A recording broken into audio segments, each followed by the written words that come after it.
Today, I stand on the firmest affirmation side of the resolution.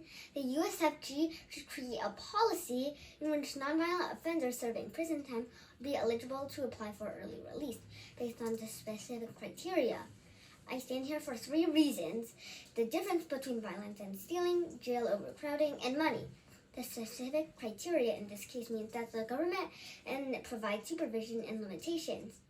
My first contention is the difference between violence and nonviolence. Now, violence and stealing are both bad, but one is worse than the other. Violence is not easily reversible. If you killed someone, then they'll not come back to life. However, if you stole money, then the police would find out a way to make you forced to pay it back. Seeing this, it's clear that violence is way more severe. So, stealing and violence should not be looked at in the same way. If the punishments of murdering someone and stealing things were the same, it would be unjust. This is why different crimes have different sentences. It would actually make sense if people who stole were released earlier than the people who were violent. My second contention is about jail overcrowding. According to Prison Policy Initiative, it states, we calculated that 41 states are currently operating at 70% or more of their capacity, with at least 9 of those state prison systems and the Federal Bureau of Prisons are still operating at more than 100%. This is bad because the people in the jails are getting treated badly. Whether they have used violence to get themselves into jail, they should not be treated violently too, because then violence promotes violence.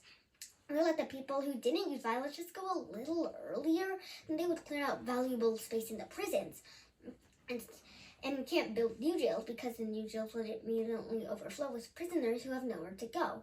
We also can't afford new jails, which brings me to my third contention. My third contention is that it's too expensive. You can build 10 jails with approximately $1 million.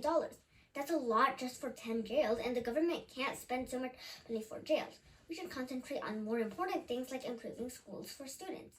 So we shouldn't concentrate on building jails when there's an easier, cheaper, and better way to handle things while prisoners can still be watched.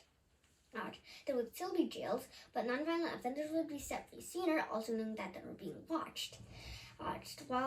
We would be able to create more space for prisoners and still keep watch on the stealers.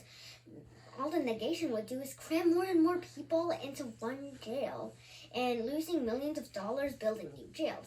This is why I still affirm